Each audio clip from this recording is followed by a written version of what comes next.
Lie on this table. Don't scream. 5 words. English. But Keiko Tanaka heard them in Japanese, translated by the voice she'd been warned about for months. The voice that belonged to people who would watch her die on this cold metal table. Fort McCoy Detention Center, Northern California, January 12, 1945. The temperature outside held at 38 degrees Fahrenheit.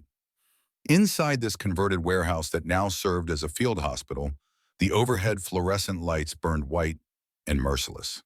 The air carried the sharp bite of antiseptic, a smell that should have meant cleanliness, but instead promised pain. Keiko was 22 years old, born in a fishing village on Okinawa. She knew exactly what happened to women who lost wars. The metal beneath her spine conducted cold through the thin prison uniform they'd given her 3 days ago. Standard issue. Gray cotton that smelled like lye soap and someone else's fear. Her fingers gripped the edge of the table, white-knuckled. The kind of grip that comes from knowing you might need to hold on while the world does terrible things to your body. In her hair, carefully wrapped in a square of silk cloth and tucked behind her left ear, was a pill. Small, white, cylindrical, cyanide. 7 seconds from bite to death. Maybe less if you crushed it with your molars and let it dissolve fast into your bloodstream. 7 seconds of burning in your throat and chest. 7 seconds of your heart forgetting how to beat. Then nothing. Better than whatever was coming next. The American soldier stepped closer. He wasn't holding a scalpel. He was holding something silver. Something that caught the fluorescent light and threw it back in sharp angles. Medical instruments always looked like weapons when you were the one lying down. When you were the one waiting for the cutting to start. Private James Henderson, 23 years old, Cleveland, Ohio. Keiko didn't know these details yet. She only knew he was tall, that his uniform was clean, that his hands wore surgical gloves the color of winter skin, that his eyes held something that looked almost like kindness, which somehow made everything worse. Demons should look like demons. That's what made them easy to hate.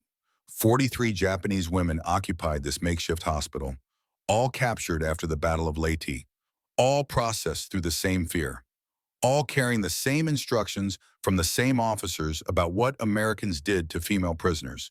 Yuki Matsuda lay on the examination table to Keiko's right, 19 years old, munitions assembly. Her breathing came too fast, shallow. The kind of breathing that precedes screaming or fainting or both. Sachiko Kimura was somewhere behind them, 28, field nurse. She'd seen enough war wounds to know what bodies look like after torture. That knowledge didn't help. Sometimes knowing made it worse. Akiko Hayashi occupied a corner table, 31. They didn't talk about what Akiko did before she became an auxiliary. Some stories were too heavy to carry into new suffering. All of them had heard the same warnings. All of them knew what Captain Takeshi Nakamura said would happen in American captivity. All of them had pills. Henderson moved closer. He said something in English. The language sounded harsh, guttural, nothing like the flowing sounds of Japanese. Grace Yamamoto stood beside him, 25 years old, Sacramento, California, a Japanese face speaking English, a traitor or a survivor or both. Grace translated. Her voice was soft, careful, the voice of someone who understood that every word right now carried the weight of life or death. He needs to listen to your breathing. Breathing. Why would demons care about breathing?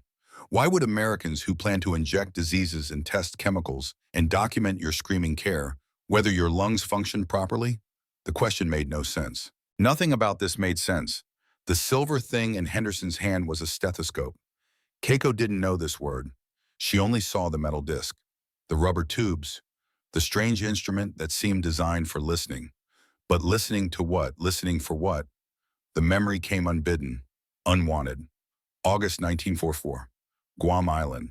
300 miles of ocean between then and now, but the memory played crystal clear. Captain Nakamura stood before 200 female auxiliaries in a concrete building that baked under the Pacific sun. The air inside was thick enough to chew. Sweat ran down spines and collected in the small of backs and made everyone's uniform stick to skin. His voice cut through the heat like glass breaking. America Jin wa Akuma da. Americans are demons. He was 41 years old. Career military, 20 years of service. A face weathered by sun and command, eyes that didn't blink when he showed them the photographs. Chinese women, naked, strapped to tables. Bodies open, organs exposed, faces frozen in expressions that existed beyond pain, beyond horror. In some territory that language couldn't reach. These Nakamura said are what Americans do. The women in the photographs were actually victims of Unit 731, Japanese military experiments, human vivisection without anesthesia, biological weapons testing on living subjects, frostbite experiments, plague exposure, things that would eventually be documented in war crimes trials that most of the world would prefer to forget. But Nakamura said Americans did it. He said it with the authority of an officer, with the certainty of someone who'd seen things, with the weight of the imperial Japanese military behind every word. They inject diseases, he explained. They test chemicals. They record everything. Every reaction, every scream, every moment of your dying, all for science, all for their twisted American science. Then he distributed the pills. Small white cylinders passed hand to hand down rows of women who suddenly understood that death might be the kindest option. Nakamura explained the dosage, the method, the timing, 7 seconds, maybe less. This, he said, is mercy. This is honor. This is the gift of a quick death instead of a slow one. Keiko took her pill, wrapped it in silk torn from the hem of a comfort scarf her mother had sent, tucked it into her hair where she could reach it quickly, where one smooth motion could bring it to her lips. Standard issue. Like ammunition, like bandages, like the lies that made the pills necessary. Now 5 months later, that pill pressed against her skull through layers of hair and silk in desperation. The stethoscope touched her chest, cold metal through the thin fabric of the prison uniform. Not skin, just fabric. Keiko flinched anyway, the involuntary recoil of prey. Henderson pulled back immediately, said something to Grace. His voice carried no anger, no impatience, just something that sounded almost like concern. "Does this hurt?" Grace translated. "Are you comfortable?" The word landed in Keiko's mind like a stone thrown into still water. Ripples spread outward, disrupted everything. Demons didn't ask about comfort. Torturers didn't care about permission. Men who planned to hurt you didn't stop when you flinched. Yet here was Henderson, waiting, the stethoscope suspended in air between them, his eyes asking a question that his mouth had already formed. Something was wrong. Something didn't match the pattern she'd been taught to expect. Keiko forced herself to nod, forced her body to stillness. Henderson approached again, slower this time, telegraphing every movement. The stethoscope touched her ribs through fabric. He moved it in a pattern, upper left, upper right, lower left, lower right. The metal disc traveled across her chest like he was following a map, like he was searching for something specific. The rubber tubes connecting the stethoscope to his ears looked like black snakes. Medical equipment always looked alive when you were afraid, always looked like it might move on its own. Henderson's gloved fingers never touched her skin. Professional, clinical, the kind of distance that medical training demanded, the kind of respect that Geneva Convention required. Keiko didn't know about Geneva Convention. She only knew that Japanese military doctors never wore gloves, never asked permission, never moved this carefully around female auxiliaries. The tent canvas walls flapped in the January wind. Somewhere outside, diesel generators hummed their mechanical prayer. Other women were breathing, some crying, none screaming. They'd been ordered not to scream. Last words from their officers before capture. Don't scream, don't give the Americans the satisfaction. Die with dignity. So they followed orders even here, even as enemies examined them. Even as everything they'd been taught about capture collided with a reality that refused to match expectations. On the next table, Yuki was being examined by Corporal Margaret Davis, 26 years old, Cedar Rapids, Iowa, corn country, middle America. Everything the propaganda said was soft and weak and couldn't possibly have won a war against the empire of the rising sun. Margaret checked Yuki's lymph nodes, gentle fingers on throat tissue, palpating, testing, looking for swelling that might indicate infection or disease. Yuki flinched, expected strangulation, got medical examination instead. The disconnect showed on her face. Confusion, the kind of bewilderment that hurt worse than physical pain. Because physical pain, you could understand. Physical pain matched expectations.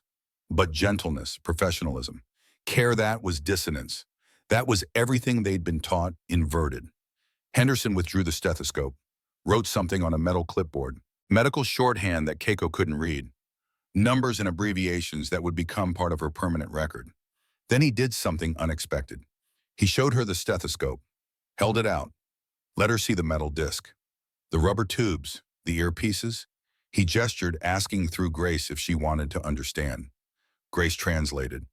This is for listening to your heart, your lungs, to check if you're healthy. Healthy, not dying, not suitable for experimentation, not categorized by how long you might survive certain procedures. Just healthy, like health mattered, like her body was something worth preserving rather than something to be used up. The thermometer came next, glass and mercury, the universal medical instrument. Henderson showed it to her first, explained through Grace. Under your tongue, 30 seconds, just to check for fever. The glass slid under Keiko's tongue, tasted like metal and alcohol, the rubbing alcohol they used to sterilize it. She held it there, counted silently, watched Henderson watch his watch. Precise, professional, boring in its routine. War was supposed to be chaos and violence and cruelty, not thermometers and clipboards and men who timed 30 seconds exactly. Henderson removed the thermometer, held it to the light, read the mercury level, wrote more notes. Normal. Grace translated. No fever. That's good. Good. As if her health was good news, and as if they wanted her alive and well rather than dying slowly for their research. Keiko's worldview was cracking. Small fissures at first, hairline fractures and certainty, but spreading, growing, threatening to shatter everything she'd been taught about enemies and evil and the American war machine. Bar Robert Hayes entered the examination area, 39 years old, Boston, Massachusetts, Harvard Medical School, graduated 1931, 14 years of practice, 3 years of war. He'd seen enough wounded soldiers to last several lifetimes. Now he was seeing something else, something that would eventually end up in military tribunals. He moved to Sachiko's table, started examining visible injuries. There was a coral cut on her left calf, infected, red inflammation spreading from the wound site, the kind of infection that could kill if left untreated, the kind Japanese military doctors had looked at and said ganbaru. Endure. Hayes immediately called for supplies. Iodine, clean bandages, antibiotic powder, things in adequate supply for American forces, things that could save a limb, save a life. The iodine burned when it touched infected tissue. Sachiko gasped, sharp intake of breath, pain that promised healing rather than harm. Hayes worked methodically, cleaning the wound, explaining through Grace what he was doing and why. Patient education, the radical concept that people deserve to understand their own medical treatment. Keiko watched from her table, watched an American doctor treat a Japanese enemy's infected wound with the same care he'd give an American soldier. Watched him use expensive medicine on someone whose country had killed his countrymen. The numbers wouldn't be declassified for decades, but they surrounded them now. America spent $4.50 per day per prisoner on medical care. Japan spent 12 cents on its female auxiliaries, sometimes nothing. The evidence was everywhere. Fresh bandages, real medicine, clean instruments, doctors who treated patients instead of subjects. Nurse Patricia Roberts moved through the space with quiet efficiency. 30 years old, somewhere in America before the war, now here, labeling blood samples, recording temperatures, building files that documented care rather than cataloging suffering. She labeled Keiko's blood vial with careful handwriting. Name, number, date, not for experimentation, for treatment, for baseline health records, for monitoring. The realization came slowly, crept up through layers of propaganda and fear and expectation. They were actually checking for diseases, tuberculosis, dengue fever, malaria, the illnesses that killed more Japanese soldiers than American bullets. The preventable, treatable conditions that Japanese military ignored in their female auxiliaries because women were expendable. Now enemies cared more about preventing disease than Keiko's own officers ever had. The tent grew warmer as more bodies filled the space, as more examinations proceeded, as more women encountered the strange cognitive dissonance of gentle treatment from people they'd been taught to fear above all else. Henderson finished Keiko's preliminary examination, gave her a small card.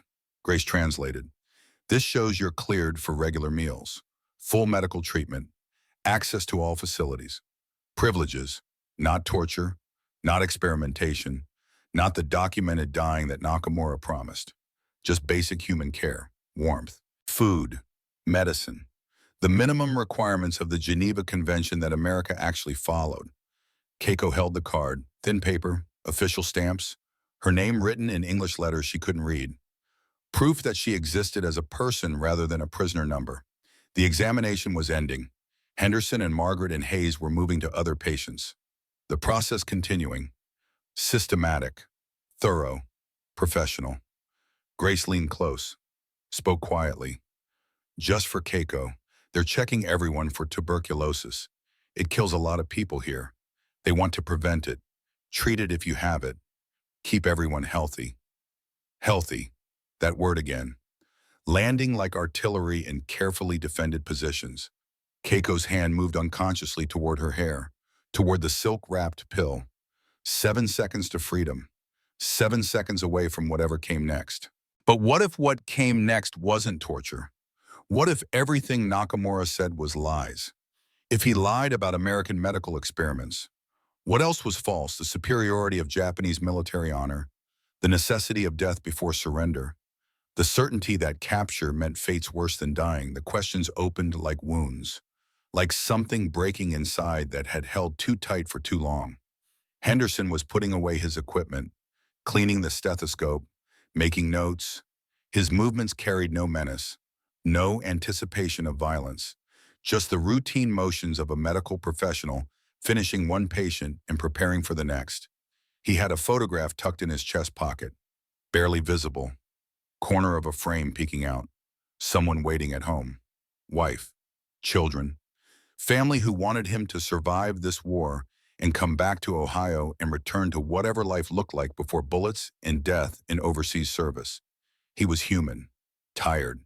His uniform showed coffee stains, evidence of long shifts and inadequate sleep and the grinding exhaustion of war that afflicted everyone regardless of which flag they saluted. Demons didn't get tired, didn't drink coffee, didn't carry photographs of people they loved. The contradiction was unbearable. Keiko sat up slowly, the examination complete. No injections, no experiments, no documentation of screaming, just medical care, just the routine health check that any hospital would perform on any patient. Grace helped her down from the table. Steady hand, kind eyes, a face that looked like Keiko's but spoke a language Keiko didn't understand. "You did well," Grace said. "Tomorrow is breakfast. Then more medical follow-up if needed. You're safe here." Safe. The most dangerous word yet. Because if she was safe with enemies, then she'd never been safe with allies. If Americans protected her, then Japanese officers had failed to. If this medical care was real, then the propaganda was lies. And if the propaganda was lies, then everything was lies. The war, the honor, the necessity of suffering, the virtue of death, all of it built on foundations of falsehood. Keiko walked back toward the barracks. January wind cut through the thin uniform. Cold, honest, real. The pill in her hair felt different now, heavier or lighter. She couldn't tell. 7 seconds to death. But death from what? From torture that hadn't come, from experiments that didn't happen, from American demons who gave medical care and asked about comfort and treated infected wounds with expensive medicine. That night, lying on a cot with actual blankets in a barracks with actual heat, Keiko stared at darkness and tried to rebuild a worldview that made sense. Outside, American guards walked patrol. Inside, 43 Japanese women breathed and wondered and slowly began to understand that everything they'd been taught was backwards.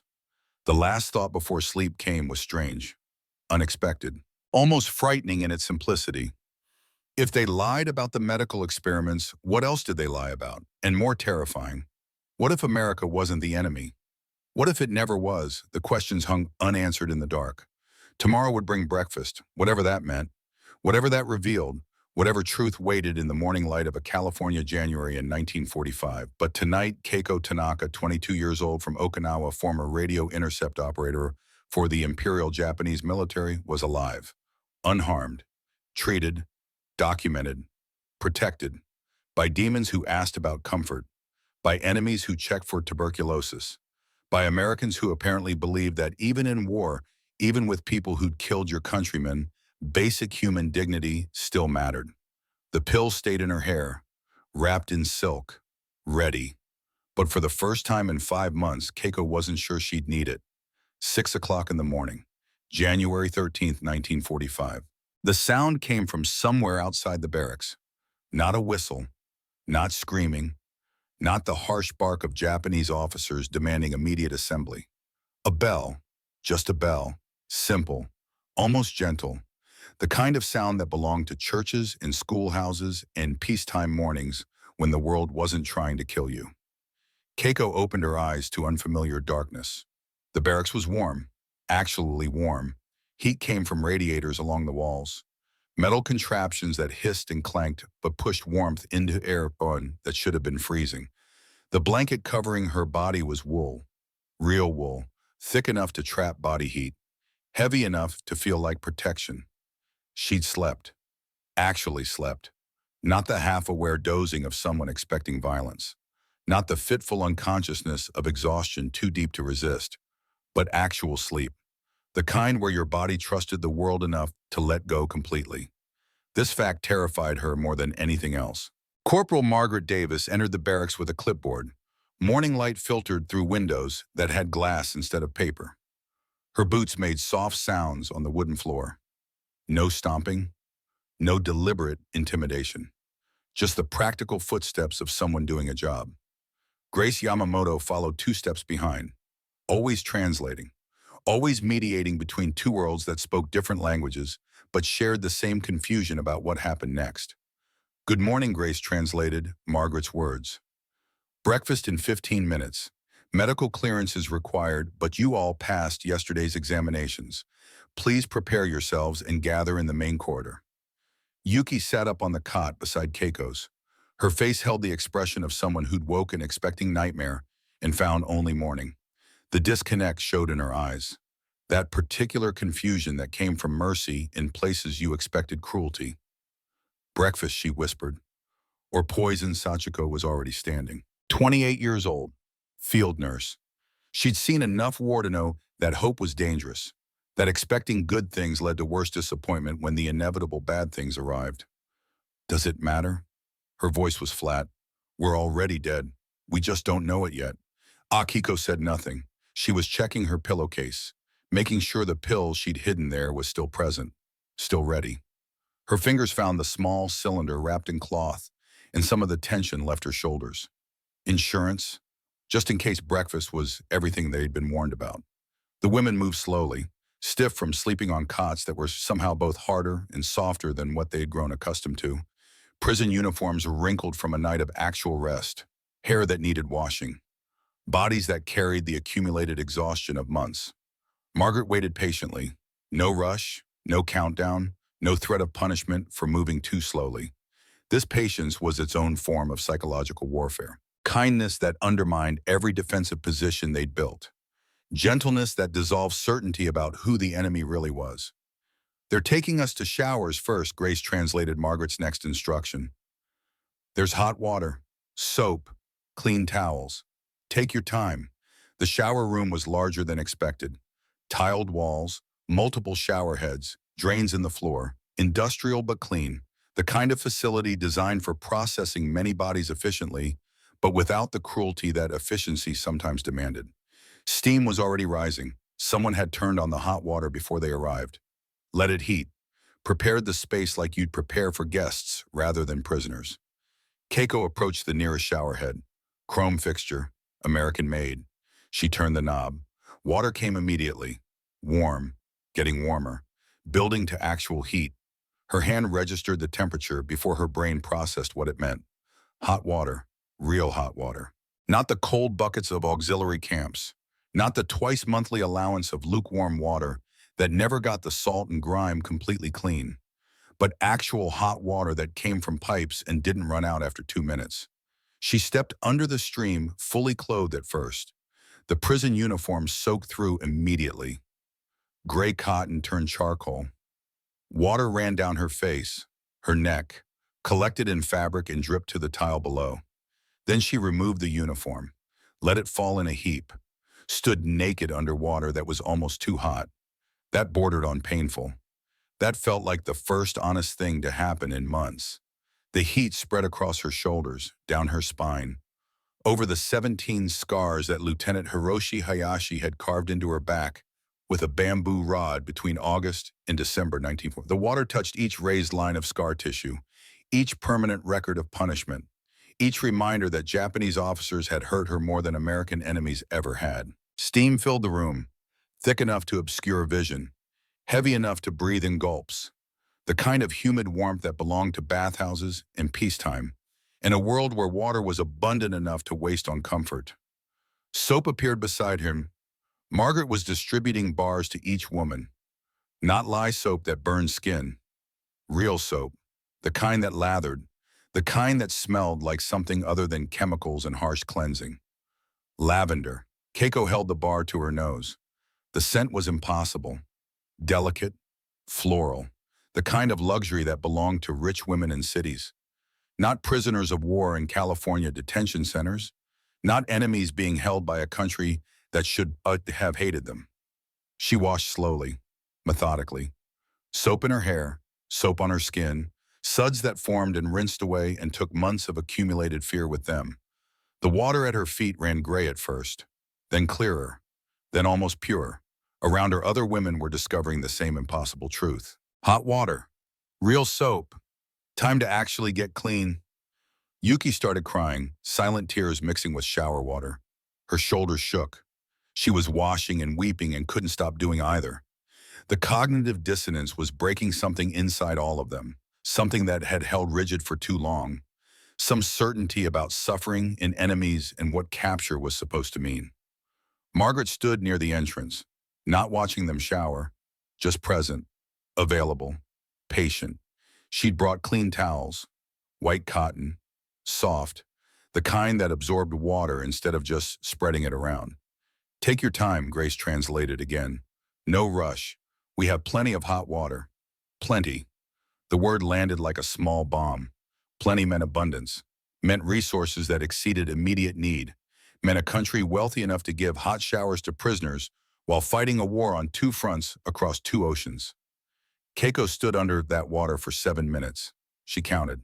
7 minutes was how long Lieutenant Hayashi had made her stand at attention in freezing rain as punishment for weakness, for crying when the telegram came about her brother Takeshi dying at Saipan. 7 minutes of punishment then. 7 minutes of mercy now. The inversion was complete. Everything backwards. Every expectation violated. Every certainty undermined.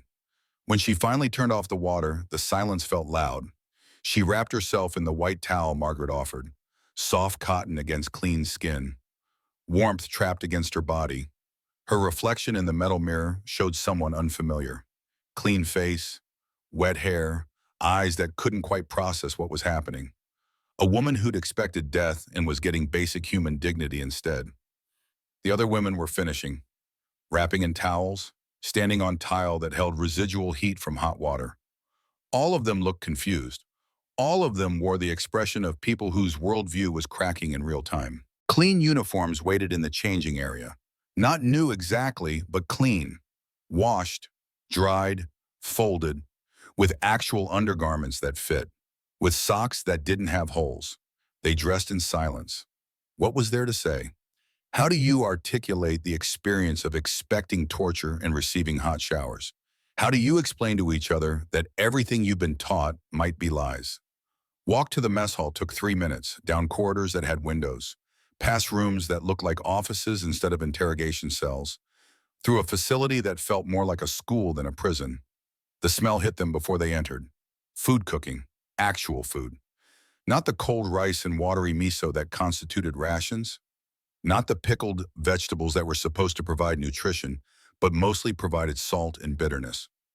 Real food, cooking, the scent of butter, of something frying, of bread toasting, of smells that belonged to abundance and peace in a world where breakfast was more than survival calories. Keiko's stomach clenched. She hadn't smelled food cooking in 8 months. Japanese auxiliary camps didn't cook. They distributed cold rations once a day.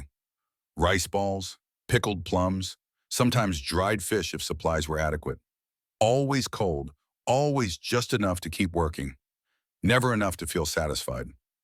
The mess hall doors opened to a space larger than expected. Tables arranged in neat rows, metal trays stacked by the entrance. Utensils, actual utensils, forks and knives and spoons that implied trust.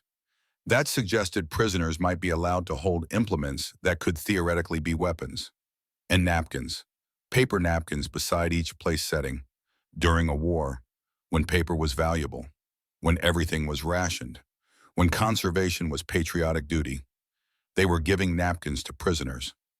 Private Robert Chen stood behind the serving line, 24 years old. Chinese-American from San Francisco. His family ran a restaurant before Executive Order 9066 sent them to internment camps. Now he served food to Japanese prisoners of war with the kind of efficiency that came from growing up in the restaurant business. He smiled at Grace, said something in English that made her smile back. Easy camaraderie between people who shared language even if they didn't share everything else. Grace turned to the women. Welcome to American breakfast. The words should have been simple. Instead, they carried weight, promise, threat, the suggestion that whatever came next would somehow be definitive. Keiko picked up a metal tray, moved down the serving line. Chen was putting food on each tray with careful portions, measuring, making sure everyone got the same amount.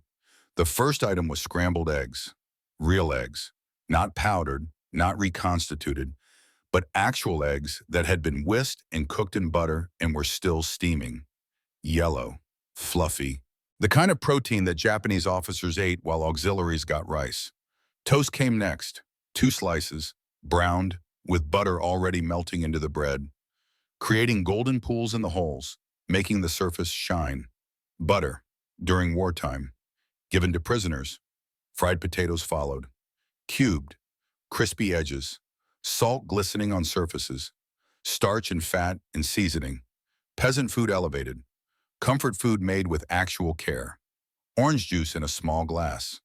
Vitamin C, scurvy prevention.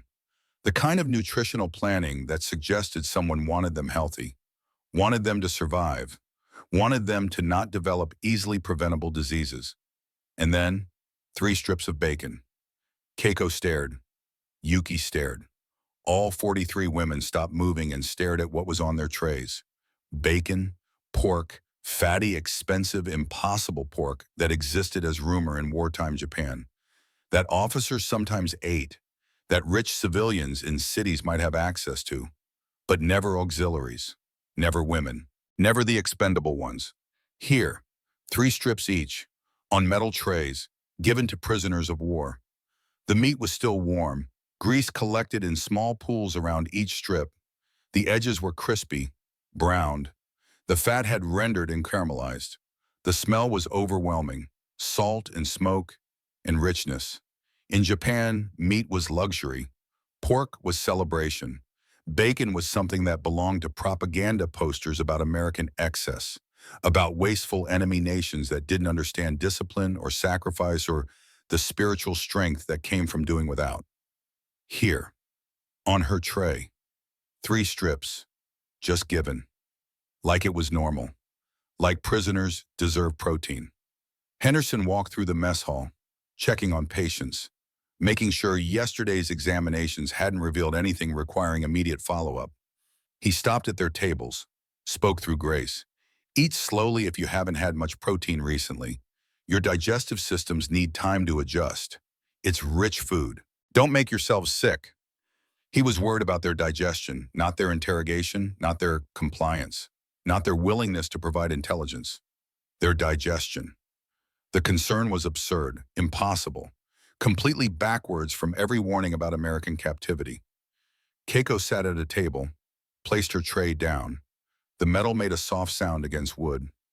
Around her, other women were doing the same, all of them staring at food that shouldn't exist. She picked up a fork. The metal was clean. No rust, no bent tines. Actual silverware given to people who were supposed to be enemies. The eggs came first. She took a small bite. The protein hit her tongue.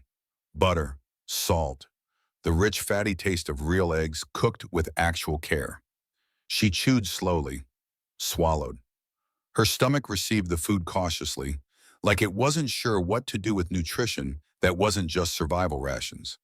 The toast was next, still warm. The butter had soaked into the bread, made it rich, dense, satisfying in ways that cold rice could never be. Carbohydrates that tasted like comfort instead of just fuel. Then bacon. Keiko picked up one strip. The grease coated her fingers, made them shine. The meat was still warm enough to feel alive. She brought it to her mouth, bit down. Oh God. Salt exploded across her tongue. Fat followed, then smoke. The complex flavor of meat that had been cured and cooked properly. Crispy edges gave way to tender centers. Protein and fat and seasoning combined into something that tasted like abundance. Like a world where there was enough. Like peace, Oiti. She closed her eyes, not to pray, to process, to contain the sensory overload of flavor that her mouth wasn't prepared for, that her memory of food couldn't quite accommodate. This tasted like everything propaganda said America was. Excessive, wasteful, rich beyond reason, but also generous, sharing, willing to give good food even to enemies.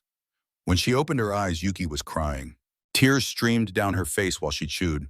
She was eating bacon and weeping and couldn't stop either activity. The tears fell into her eggs, mixed with the scrambled protein, made everything salt from two different sources. Sachiko laughed. The sound came out broken, fractured, like something that had been held together too tightly and was finally coming apart. Kore wa usoda, she said. This is a lie. It has to be a lie. But she kept eating. They all kept eating. Because lie or not, the bacon was real. The taste was real. The fact that enemies were feeding them better than allies ever had was real. Akiko ate mechanically. No expression, no tears, no laughter, just methodical consumption. Fork to plate, plate to mouth, chewing, swallowing, repeat. But she finished every bite. The first time she'd finished a meal in 2 years. The mess hall filled with the sound of women eating, forks on metal, quiet conversation. American soldiers at other tables eating the same food. No hierarchy of meals. No officers eating better than enlisted. Just everyone eating the same breakfast. Keiko took another bite of bacon. The flavor was consistent, still rich, still impossible. Still evidence that everything she'd been taught was wrong. If America had this, if they had bacon and butter and eggs and orange juice even during war, even for prisoners, then what else did they have? What else had propaganda lied about? The questions accumulated like wounds, like something bleeding inside her, certainty about the world. Private Henderson sat at a small desk in the corner, writing in a journal, personal documentation, the kind of record-keeping that happened outside official channels. His handwriting was neat, methodical, the penmanship of someone educated, someone who read books and thought about things beyond just survival. January 13th, 1945. The Japanese women cried over breakfast, not because it was bad, because it was good, because we treated them like people, because bacon shouldn't make someone weep, but it did. My wife Ellen wrote asking how I can be kind to the enemy. I told her they're not the enemy. Their government is. These women are just women, scared, hungry, human. Tomorrow we start comprehensive medical documentation. Doc Hayes found evidence of systematic abuse from their own officers. This is going to be bigger than anyone thinks. Bigger than just winning the war. This is about proving that even in war, some values matter. That even with enemies, humanity counts. I gave them bacon for breakfast. They cried. That tells you everything you need to know about how their own military treated them. He closed the journal, stood, walked toward the medical wing. There was work to do, documentation to complete. evidence to gather, evidence of crimes committed by Japanese officers against Japanese women, evidence that American medical personnel would catalog with the same care they cataloged everything else, evidence that would eventually end up in military tribunals and change how the world understood war crimes. But that came later. Right now, there was just breakfast, just bacon, just 43 women learning that everything they'd been taught about enemies was backwards. Keiko finished her meal slowly, savored each bite, let the richness settle, let the protein convince her stomach that yes, this was real, this was happening, this was being freely given. When she was done, Chen collected trays, smiled, said something that Grace translated. He hopes you enjoyed breakfast. There's lunch at noon, dinner at 6, same amount every day. You'll get used to it. Get used to it. As if abundance was normal. As if 3 meals a day with actual protein was something you could take for granted. As if being an enemy prisoner didn't mean starvation and suffering and the slow grinding death of malnutrition. The women returned to the medical wing, more examinations scheduled. Comprehensive health assessments, the kind of thorough documentation that required multiple sessions. Dr. Hayes was waiting, 39 years old, Boston accent that Grace translated away.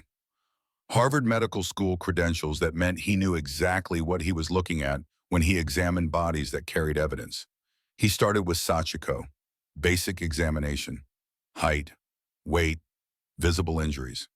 He found the coral cut on her calf, the infection spreading red from the wound site, the kind of injury that could kill if bacteria got into bloodstream, the kind of injury Japanese military doctors looked at and prescribed endurance.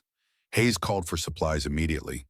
Iodine, clean bandages, antibiotic powder, the expensive medicine that America had and Japan didn't, that American prisoners received and Japanese auxiliaries never got. The iodine burned. Sachiko gasped. Sharp pain, but pain that promised healing. Pain that meant someone cared whether infection spread. Pain that was inflicted to help rather than to punish. Hayes wrapped the wound, explained through Grace what she needed to do. Keep it clean, change dressings daily, watch for fever, come immediately if red lines spread from the wound. Patient education, the radical idea that people should understand their own treatment, that medical care was a partnership rather than something done to you. He moved to Yuki next, found the circular burn marks on her inner wrist, small, deliberate, the exact diameter of cigarette tips. He stopped, went very still, called Margaret over quietly. How long have you had these marks? Yuki's voice was barely audible. Grace translated. Since October. Lieutenant Tanaka used them for punishment when we made mistakes in assembly. Lieutenant Tanaka, not American, not enemy, but her own commanding officer. Hayes photographed each burn, medical documentation, evidence being preserved. Click, click, click. The sound of truth being archived. Then Keiko. Hayes asked her to remove her shirt for back examination. Standard procedure. Margaret helped with the buttons. The fabric came away. 17 scars, parallel lines equally spaced, created by bamboo rod wielded with deliberate force. The signature of Lieutenant Hiroshi Hayashi. The permanent record of punishment distributed between August and December 1940. Hayes stopped breathing for 3 seconds. Then he exhaled slowly, called Margaret over. His voice was controlled, professional, furious underneath. How long have you had these? Since August through December last year, Keiko said. Grace translated. Who did this? The question hung in air that suddenly felt too thin. Naming an officer in Japanese military meant execution, meant betrayal, meant choosing survival over loyalty. But was it loyalty when the person you were protecting had carved scars into your back? Was it betrayal when you told truth to people who treated your wounds instead of creating new ones? Lieutenant Hiroshi Hayashi. Keiko's voice was steady. Infantry, 43 years old. My commanding officer. Hayes photographed every scar, multiple angles, close-ups, documentation that would withstand legal scrutiny, evidence for trials that nobody imagined yet but everyone would remember later. Why did he do this? Hayes asked gently. Keiko listed reasons. Each scar had a story. 3 strikes for arriving late to assembly. The morning after she received the telegram about her brother. 3 strikes for dropping rice ration during air raid drill. When B-29s came and everyone ran and she stumbled. 5 strikes for crying about her brother's death, for showing weakness, for being human. 6 strikes for refusing sexual advances, for saying no when Lieutenant Hayashi came to the women's barracks drunk and demanding, for protecting something he thought he had right to take. That last beating nearly killed her. Infection, fever, days of delirium, no medical treatment, just orders to endure. Ganbaru, the Japanese solution to suffering. Just endure it. Hayes wrote everything. Margaret photographed everything. Grace translated everything. Dorothy Williams at a nearby desk typed everything. Medical report, patient testimony, evidence documentation, all happening simultaneously, all creating permanent record, all building a case that nobody planned but everyone recognized as necessary. Over the next 3 hours, the pattern emerged. Sachiko had 12 scars from bamboo rod, plus 1 broken rib that healed wrong because no one said it properly. Yuki had the cigarette burns plus severe malnutrition, despite adequate food supplies for officers. Akiko had internal damage from comfort station abuse, plus chronic infections never treated. Midori, 27, had an old skull fracture never properly set, headaches that never stopped, vision problems, untreated traumatic brain injury. 70% of the 43 women showed signs of systematic corporal punishment from their own officers. 89% had untreated medical conditions that had been reported but ignored. 100% that showed severe malnutrition, despite Japan having adequate supplies for officers and male soldiers. Dr. Hayes wrote in his official report, pattern consistent with systematic abuse. Recommend immediate war crimes investigation. These women are victims of their own military. Not combatants. Victims. He called for Major William Bradford, 42 years old, prosecutor from Chicago, JAG Corps, the legal mind that would eventually turn medical evidence into courtroom convictions. Bradford arrived within an hour, reviewed the documentation, looked at the photographs, read the testimony transcripts. This is prosecutable, he said. War crimes, clear violations of military code even under Japanese law. We have everything we need. He sat down with the 43 women, Grace translating, Henderson and Margaret present. Official but not threatening. We are documenting evidence of war crimes committed against you by Imperial Japanese officers. Not by you, against you. Your scars are evidence. Your testimony matters. International law protects you now. The silence was profound. Then Yuki whispered, Nazy. Why Bradford's answer came through Grace. Because what was done to you was illegal, immoral, and the people who did it should face justice. Justice. For women. From enemies. The concept broke language itself. The world inverted completely. Enemies offering justice.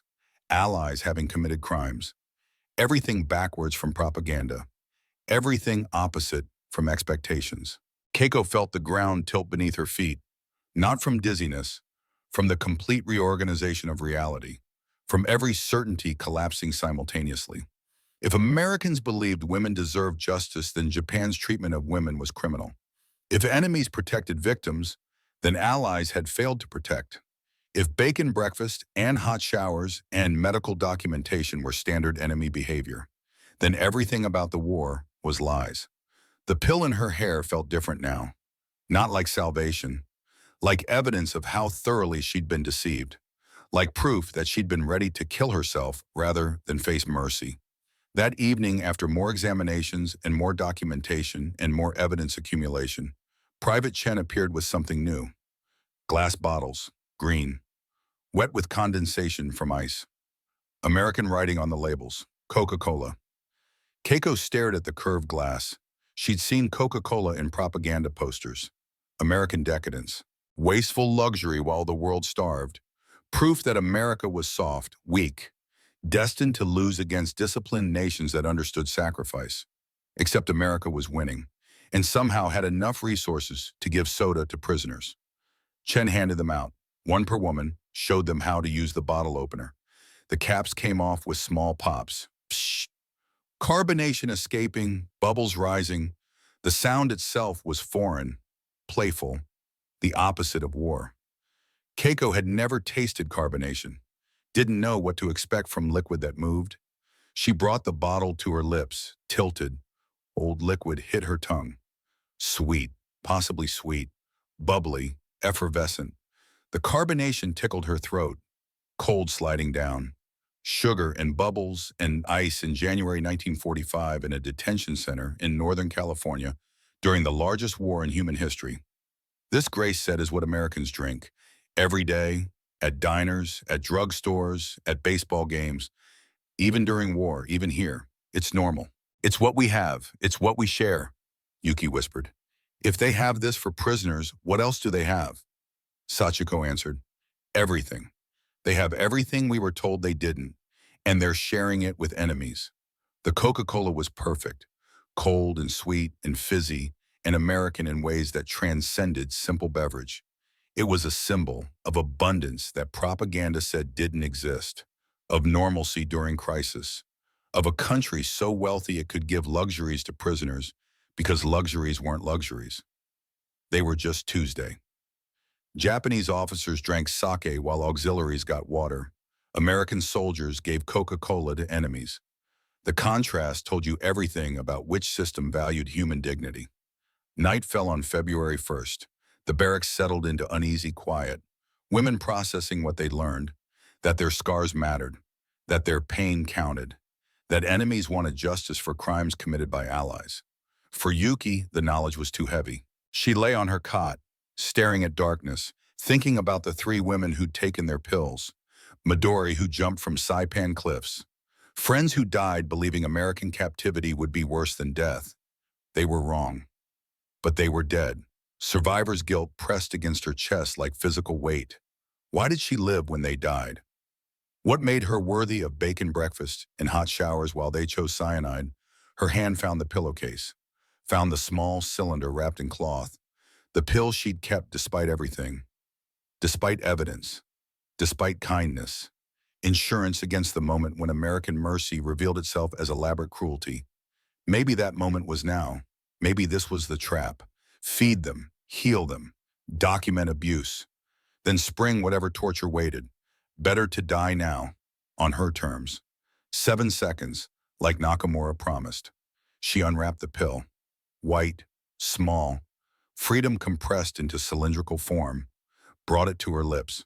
Henderson was walking night patrol, standard procedure, checking on medical patients, making sure everyone had blankets, that the heaters worked, the boring routine of peacetime care during wartime detention. He saw movement in Yuki's cot, saw her hand at her mouth, recognized the motion instantly. Training kicked in. He moved fast, grabbed her wrist, pulled her hand away. The pill fell, bounced on wooden floor, rolled under the cot. Yuki fought, silent desperation, reaching, trying to retrieve the one thing that made sense, the one escape that matched expectations. Henderson held her, not restraining, protecting. His voice was urgent but gentle. Grace. Get Grace. Now. Other women woke. Sachiko, Keiko, Akiko. All watching, all understanding. Grace arrived within minutes, found Henderson still holding Yuki, still speaking words Yuki couldn't understand but recognized as concern. Tell her she's safe, Henderson said through Grace. Tell her we won't hurt her. Tell her she matters. Tell her she has value beyond what her officers said. Grace translated, soft words in the dark. Yuki was shaking, sobbing, the kind of crying that came from breaking rather than healing. Henderson didn't let go, just held her, let her cry, patient, present. The first time a man had touched her with intention to tear rather than to harm. The first time male hands meant protection instead of punishment.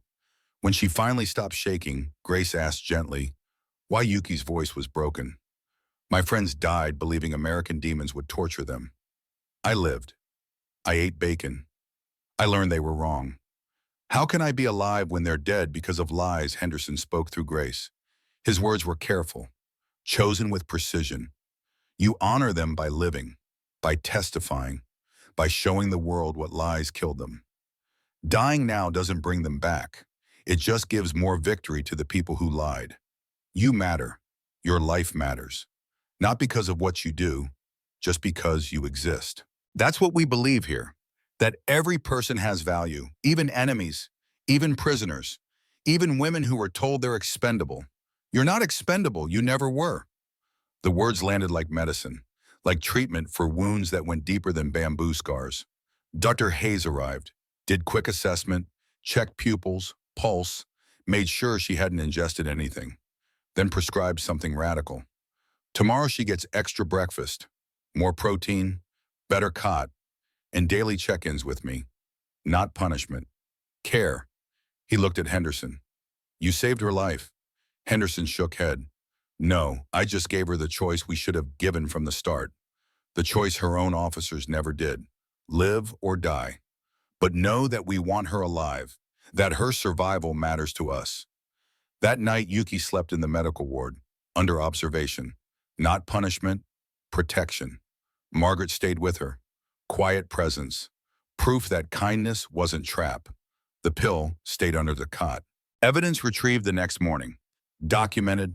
Added to the growing catalog of how thoroughly Japanese propaganda had worked. 42 women still had pills. But after that night, fewer believed they'd need them.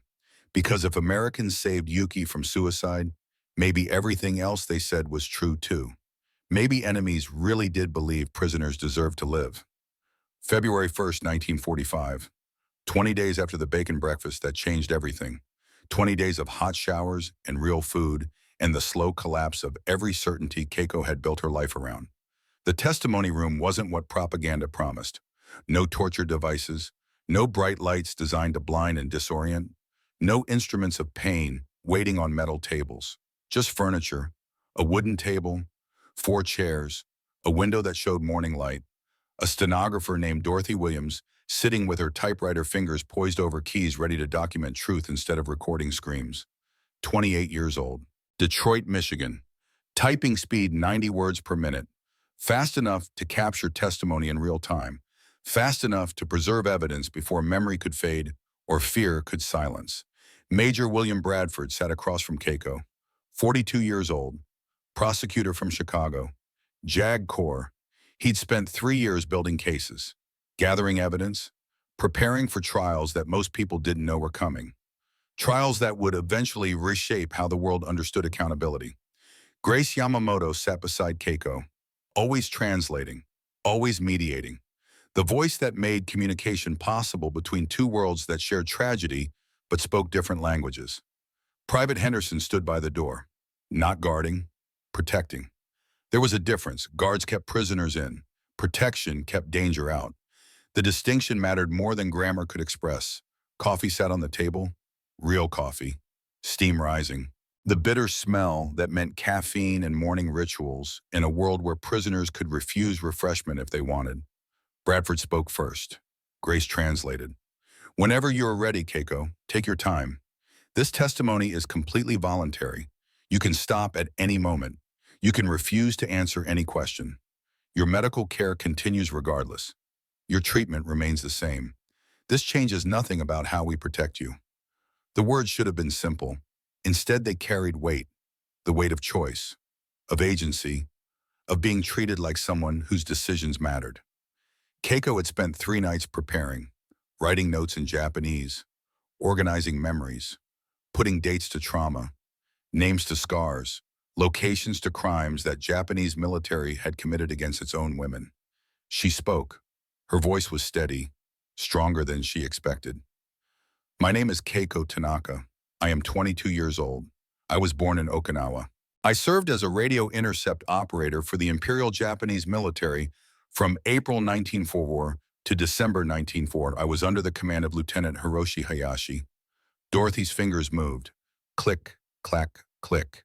The typewriter documented each word, each syllable becoming permanent record, each truth preserved in ink on paper. Between August and December 1940, Lieutenant Hayashi administered corporal punishment 17 times.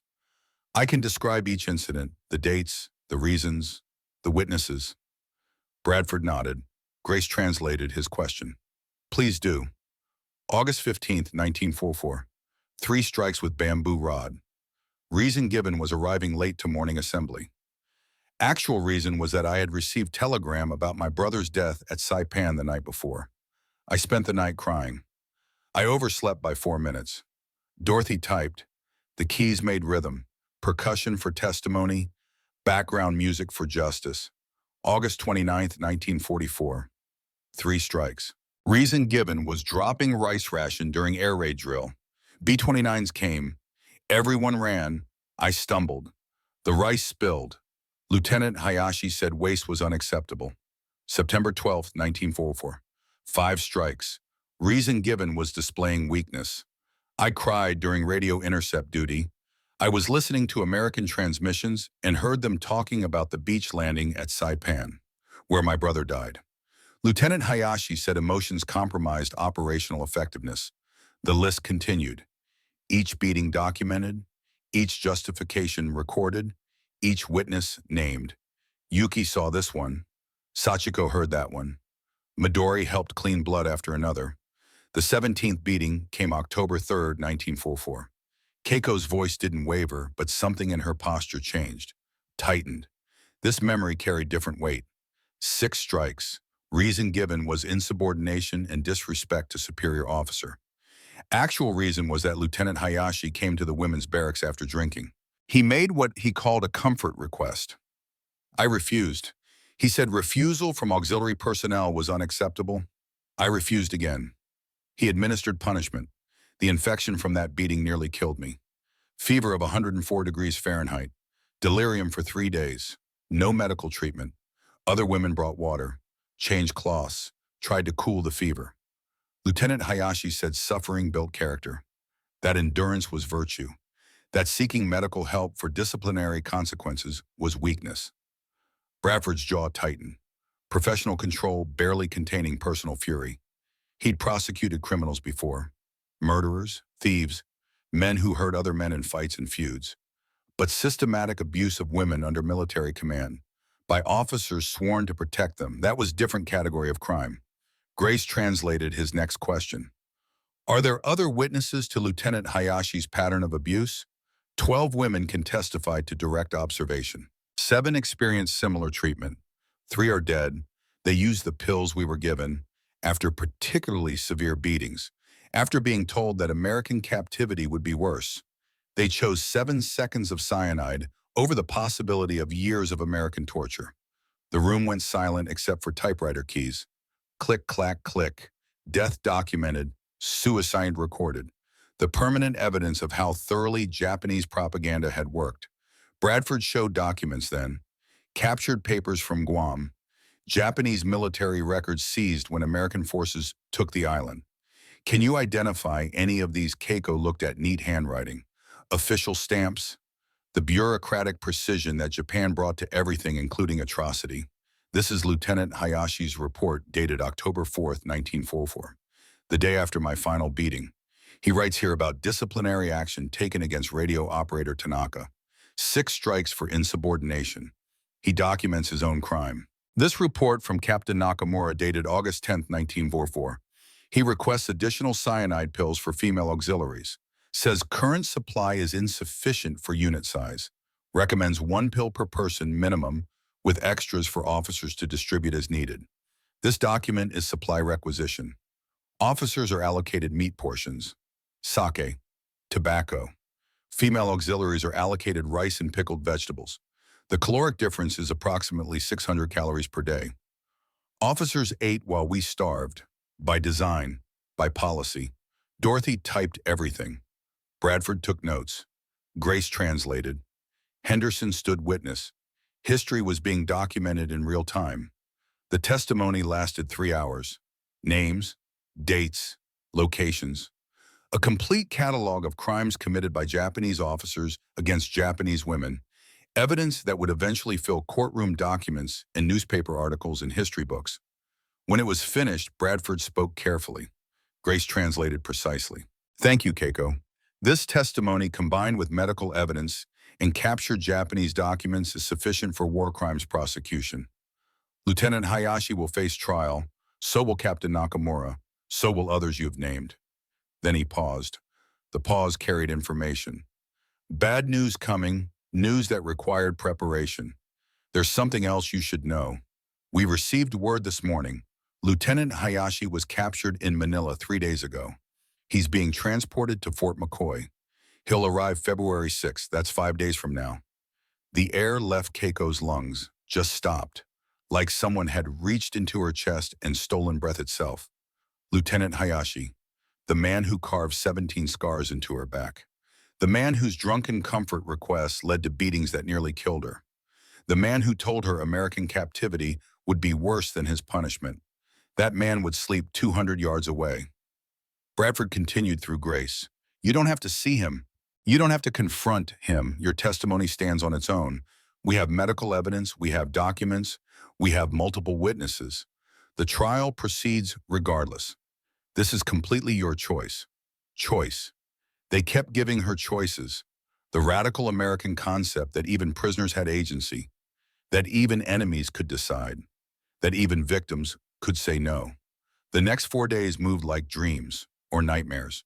Hard to tell the difference when reality kept shifting. February 2nd through 6th, Keiko existed in strange limbo, knowing Hayashi was coming, knowing he would arrive, knowing she would have to decide whether to face him or let justice happen from a distance. The other women reacted differently. Yuki was terrified. Sachiko was angry. Akiko was blank. Midori wanted to watch him suffer. Normal responses, human responses, the full spectrum of how victims react when abusers approach. Henderson called a meeting.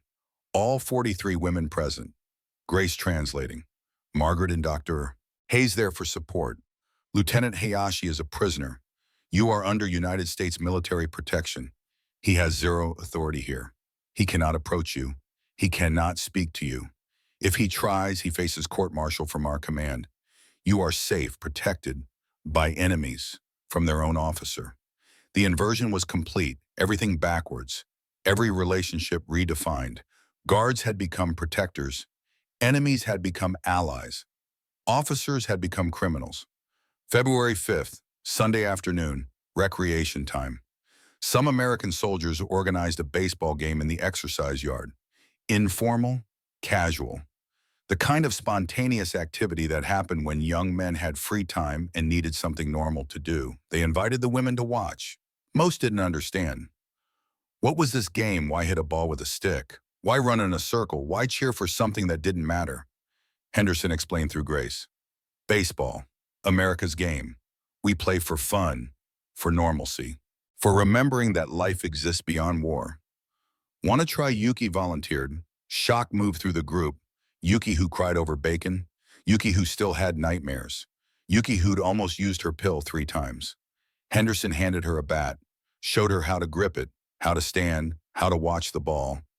He pitched underhand, slow, easy, a gift more than a challenge. Yuki swung. Crack. The sound of wood meeting leather echoed across the yard, sharp, clean. The satisfying percussion of connection. The ball sailed toward outfield. Not far, maybe 30 feet, not impressive to experienced players, but contact, actual contact. American soldiers cheered, loud, genuine, whooping and clapping for a Japanese prisoner, celebrating her success like she was their teammate, applauding her effort, treating her like a person who'd done something worth acknowledging. Run, Henderson shouted. First base, go. Yuki ran, legs pumping, prison uniform flapping. Her feet kicked up dust from the exercise yard. February sun warming her shoulders. Wind in her face. Laughing, actually laughing. The sound strange and beautiful and completely unexpected. Joy in a detention center. Happiness in captivity. Life asserting itself despite war. The simple pleasure of running without anyone chasing her. Keiko watched from the fence, hands gripping chain link. This was what peace looked like. This was what happened when humans remembered they were human before they were anything else, before nationality, before military, before all the categories that made killing acceptable. Just people, playing a game, laughing, the simplest and most radical act possible. That night, Keiko told Grace her decision. I want to see him. I want Lieutenant Hayashi to see me standing, to see me healthy, to see that American captivity didn't break me. that his warnings were lies, that everything he did to protect us from American demons was based on propaganda. I want him to see the scars he made. I want him to know they're documented. I want him to understand that justice is coming. Grace asked, "Are you sure?" "No, but I'm doing it anyway." February 7, 1945. Lieutenant Hiroshi Hayashi arrived at Fort McCoy. Keiko watched from the barracks window, saw the transport truck, saw MPs escort him out. Handcuffs, dirty uniform, thinner than she remembered. The invincible officer reduced to just a man, just another prisoner. He looked smaller somehow, or she'd grown larger. Hard to tell which, maybe both. That night she couldn't sleep. Nightmares about bamboo rods, about his voice, about the night she nearly bled to death on the barracks floor while other women tried to stop infection with inadequate supplies and desperate hope. But when morning came, there was bacon breakfast waiting, hot shower available, American protection surrounding her like armor. She wasn't the same woman he'd broken. She'd been rebuilt by enemies with kindness, with them, using tools he'd never understood existed. February 8, 1945, 10:00 a.m., Confrontation room. One-way mirror. Bradford and Hayes observing from the other side. Grace beside Keiko translating. Henderson and Margaret flanking her. Protection. Support. Witness. They brought Hayashi in. Handcuffed. 2 MPs escorting. He saw Keiko. His face registered shock. Recognition. Something that might have been shame, but probably wasn't. Bradford spoke formally. Grace translated. "Lieutenant Hayashi, do you recognize this woman?" Silence. Long enough to be answer itself. "Miss Tanaka has testified that you administered corporal punishment 17 times between August and December 1944. She has provided dates, locations, and witnesses. Is this accurate?" Hayashi responded in Japanese. Grace translated his words with no emotion. Military discipline. She violated regulations. Punishment was appropriate under military code. Keiko stood, slowly, deliberately. She turned her back, lifted her shirt, exposed 17 parallel scars, the permanent record of his appropriate punishment. These scars, each one has a date, a witness, a reason you called justified. "I already told Major Bradford everything. 3 strikes for grieving my brother, 3 for surviving an air raid, 5 for being human, 6 for saying no to rape. You documented them yourself." October 4, 1944. Disciplinary action taken against radio operator Tanaka. Your signature, your crime, your evidence. These Americans, they found every scar, photographed them, then fed me bacon and asked if I was comfortable. They gave me hot showers. They checked for diseases. They treated me like a person who mattered. You taught me Japanese officers were protectors. You lied. You taught me Americans were demons. You lied. You taught me death was better than capture. You lied. Everything you said was lies. Your own documents prove it. And now the whole world will know. Hayashi looked down. First time she'd seen anything resembling shame on his face. Too little. Far too late. Bradford presented the evidence then. Medical photographs. Testimony transcripts. Captured Japanese documents. Hayashi's own reports documenting disciplinary actions. The bureaucratic paper trail that would hang him. "Lieutenant Hayashi, you are charged with war crimes under the Geneva Convention. Torture, sexual assault, abuse of personnel under your command. Preliminary hearing is scheduled for March 15, 1945. Do you understand these charges?" Hayashi nodded, said nothing. What was there to say? The evidence existed. The scars existed. The testimony existed. Truth didn't require his agreement. They took him away. Keiko watched him go, powerless, like she'd once been. The symmetry was almost beautiful. Margaret hugged her. "You did it." "No, we did it. Americans taught me I could." The weeks that followed moved quickly. More testimonies, more evidence. 400 statements collected from female prisoners across all American camps. Pattern of systematic abuse emerging. Not isolated incidents. Policy, practice, the routine cruelty that Japanese military inflicted on its own women. 23 war crimes trials would eventually use this testimony. Convictions would follow. Sentences would be served. Justice would happen imperfectly, but happen nonetheless. In November 1945, Hayashi was sentenced to 15 years imprisonment. Not enough, never enough, but something. More than victims usually got.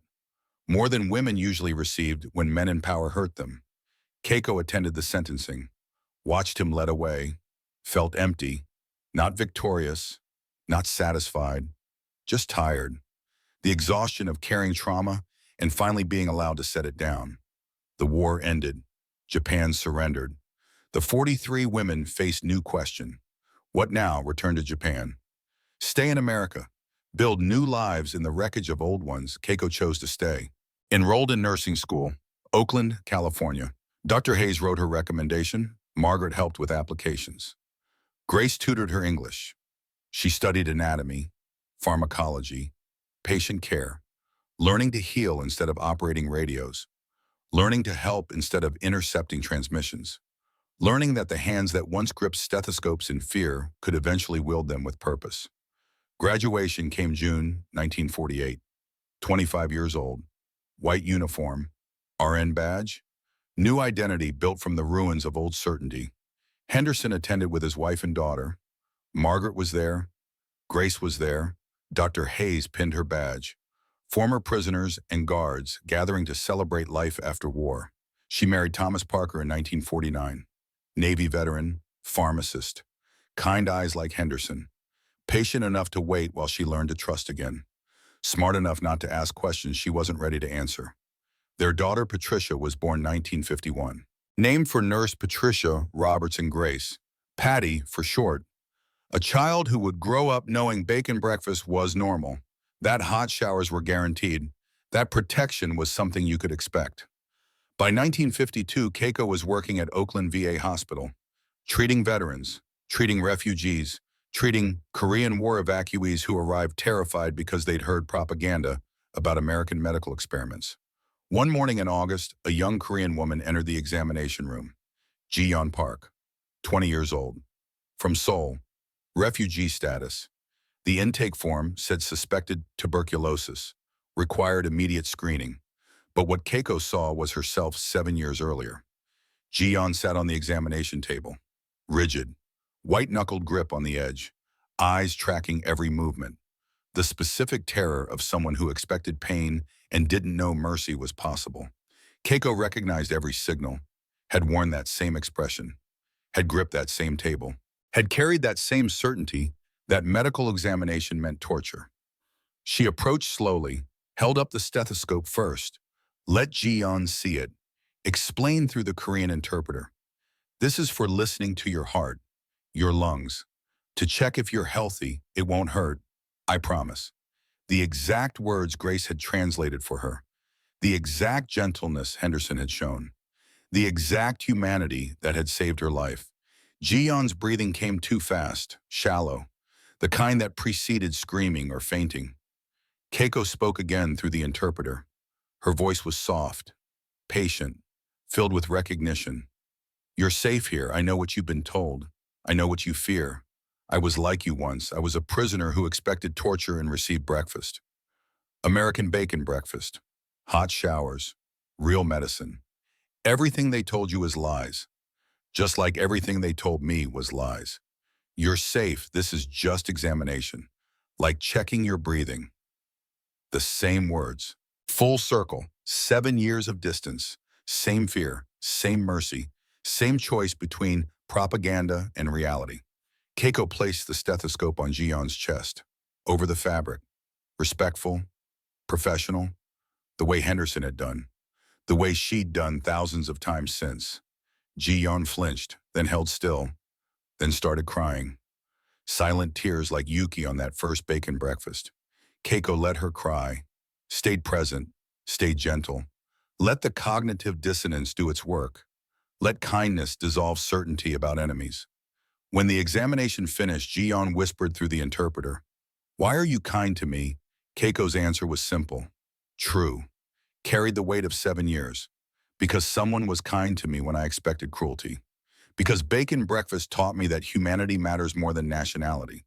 Because the table that terrified me became the table that healed me. Now I pass it forward. Ji-yeon would stay in treatment for 6 months, would learn English, would eventually become a medical translator, would help other Korean refugees understand that American hospitals meant healing, not harm. The cycle continued. Fear became understanding, became healing. One patient at a time, one gentle examination at a time, one person choosing to pass forward the mercy they'd received. Keiko saw herself in every terrified refugee, recognized the propaganda, used the patience she'd been shown, the gentleness she'd received, the humanity that Americans had demonstrated when she expected demons. The years passed. Healing happened slowly. Scars faded physically, if not emotionally. Life accumulated. Ordinary life. Extraordinary in its ordinariness. Until June 1965. St. Mary's Hospital, San Francisco. Keiko was 42. Head nurse. Respected. Accomplished. 20 years beyond the girl who'd lain on a cold metal table expecting torture. She picked up a clipboard. Patient 4C, routine admission, advanced cancer, esophageal, stage 3. 6 to 9 months without aggressive treatment. The name registered slowly, like delayed explosion. Hiroshi Hayashi, age 63. Her hands froze. The clipboard became impossibly heavy. 20 years collapsed. Bacon breakfast and bamboo rods existing simultaneously, past and present occupying same space. Margaret found her standing motionless. "What's wrong?" Keiko showed her the clipboard. Margaret understood immediately. "You don't have to take this patient. I can reassign him." Keiko thought about hot showers, about Henderson asking if she was comfortable, about Dr. Hayes treating infected wounds, about Grace translating mercy, about Americans showing her that humanity mattered more than hatred. "No, I'll do it." She entered room 4C. Hayashi was smaller than memory, gray, frail, dying slowly the way cancer killed. He saw her. Recognition dawned. Shock, shame, fear, the full spectrum of emotion that comes from facing victims when you're powerless. "Tanaka-san," he whispered. Keiko spoke in English, fluent after 20 years. "I'm your nurse today, Mr. Hayashi." She picked up a stethoscope, the same type Henderson had used, the instrument that had terrified her once, that she'd wielded thousands of times since, that had become symbol of healing instead of harm. She placed it on his chest, listened to his heart, failing, irregular, dying one beat at a time. "Lie still, don't worry." The exact words Henderson had spoken to her 2 decades earlier. The words that had promised safety when she expected suffering. Hayashi wept, quietly. "Old man tears. I don't deserve this kindness." Keiko's voice was steady. "Nobody deserves mercy. That's why it's called grace. Americans taught me that. Bacon breakfast and stethoscopes taught me that. Now I'm passing it forward." She treated him for 6 months, professional, distant, not friends, not forgiven, but not actively cruel either. Just nurse to patient, the relationship that medicine demanded. He died February 1966, peacefully, with dignity he hadn't granted others. Keiko attended his funeral, left a single white flower. Closure achieved imperfectly, but achieved nonetheless. Years continued forward. Patty grew up, became a doctor, pediatric surgery, carrying forward the legacy of healing, of choosing care over cruelty. Keiko retired 1982, 37 years of nursing, thousands of patients, countless lives touched. The girl who'd expected death becoming the woman who delivered life. At her retirement party, Dr. Hayes was there, 76 years old. Margaret, Grace, Henderson with his grown children, Robert Chen. 200 people gathered to honor someone who'd chosen to live when death seemed easier. They gave her a gift, a framed photograph. January 13th, 1945. Her first bacon breakfast at Fort McCoy. Young face, confused eyes. The moment everything changed. Caption read, "The meal that changed everything." Keiko spoke briefly, her voice still carried authority. Still commanded attention, still told truth that people needed to hear. People ask how I forgave, how I moved past what was done. I tell them I didn't forgive because I'm strong.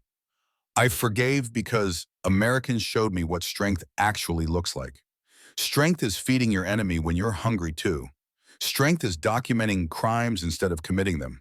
Strength is offering choices instead of forcing obedience. Strength is mercy without victory, justice without vengeance. That bacon breakfast wasn't just food.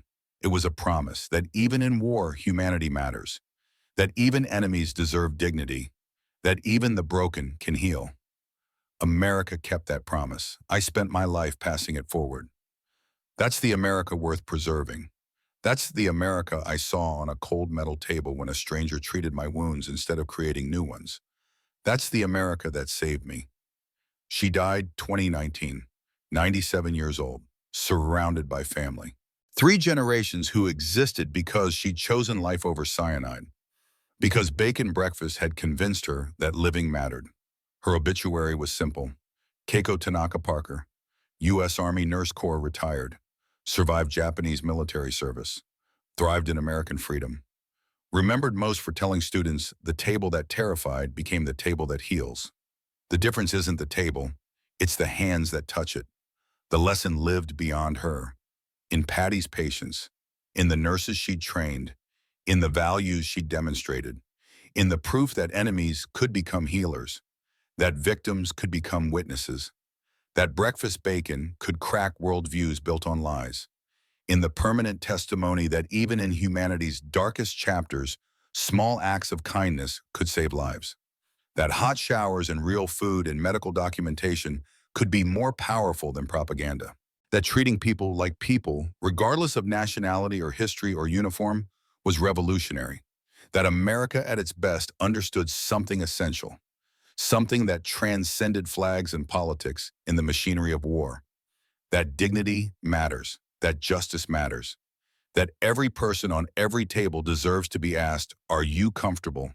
And that sometimes salvation arrives on a tray, carried by strangers, in the form of three strips of bacon that taste like everything propaganda said was impossible, like abundance, like generosity, like peace, like America keeping its promises even to enemies who'd been taught to hate it.